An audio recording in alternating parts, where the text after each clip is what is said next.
Hello friends, welcome to Pebbles. நான் இன்னைக்கு செய்ய போகிறது லஞ்ச் ரெசிபி வெண்டைக்காய் சாதம்.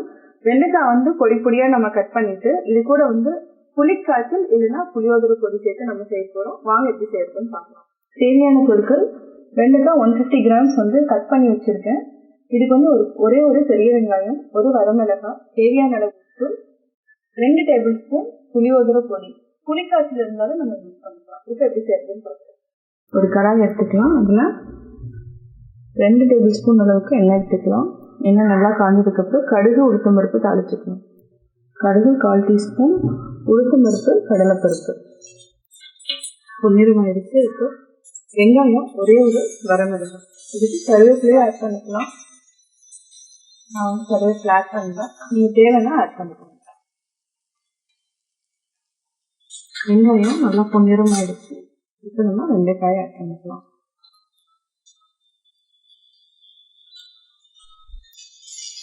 சிம்மில் வச்சுட்டு நல்லா ஃப்ரை பண்ணணும். இது வதங்குறதுக்கு மட்டும் ஒரு 10 மினிட்ஸ் ஆகுது ஆகும். இதுக்கு தேவையான அளவு நம்ம உப்பு ஆட் பண்ணிக்கலாம்.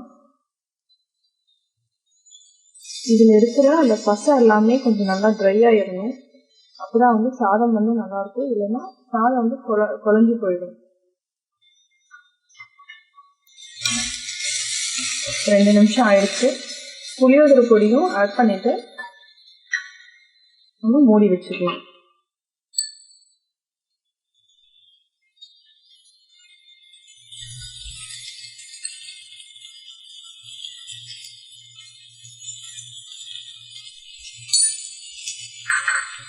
தேவைன்னா நம்ம ஆட் பண்ணிக்கலாம்.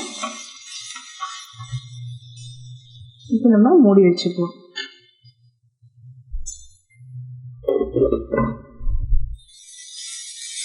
இப்போ நம்ம சாதத்தை ஆட் பண்ணிக்கலாம். உப்பு இருக்கான்னு செக் பண்ணிக்கோங்க.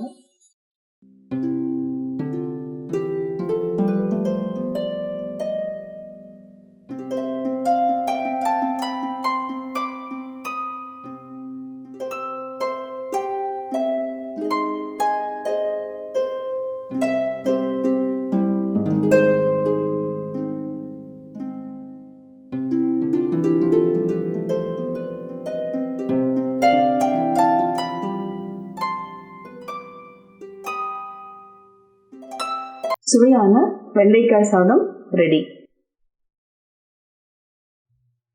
நான் வெண்டைக்காய் சாதம் எப்படி செஞ்சீங்கிறது பார்த்தீங்க. கட்டாயம் உங்களுக்கு இந்த வீடியோ பிடிச்சிருக்கும். இந்த வீடியோ பிடிச்சதுன்னா லைக் பண்ணுங்க, ஷேர் பண்ணுங்க, கமெண்ட் பண்ணுங்க. மறக்காம பெபிள்ஸ் தமிழ் சேனலுக்கு சப்ஸ்கிரைப் பண்ணுங்க.